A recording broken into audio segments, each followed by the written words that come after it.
Містыка і драма на сцэне вялікага на працягу 2 актаў. Менавіта такая працягласць спектакля «Велісы Фатум». Сама опера для кампазітара Джакама Пуччыні стала пачаткам яго творчай дзейнасці. А вось для Аксаны Волкавай дэбютам рэжысуры. Гэта яе дыпломны спектакль. Мне повезло, то, что мой любимый театр разрешил мне поставить оперу, неизвестную широкой публике. Каждый наш поступок несет за собой последствия. И, как правило, это последствия соизмеримы тому, что мы натворили.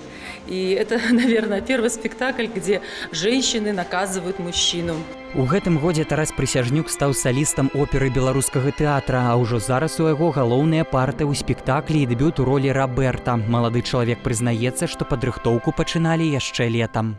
И сложно, и ответственно, и при этом очень приятно. И, собственно, мы ради этого и выходим на сцену, чтобы передавать свои эмоции, свои чувства с помощью музыкального материала, с помощью сюжета, драматического наполнения, чтобы зритель, приходя в театр, что-то для себя почерпнул и о чем-то задумался.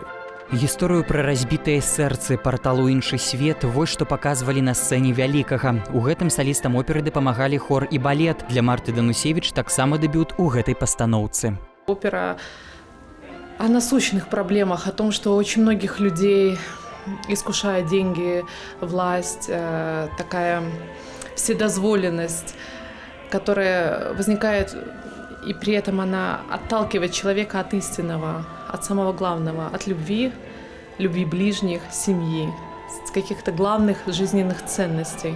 Містычная драма пра каханне, нявернасць і адплату за 1,5 гадзіны, а ўжо зараз сцэна вялікага рыхтуецца да іншых прэм'ерных паказаў.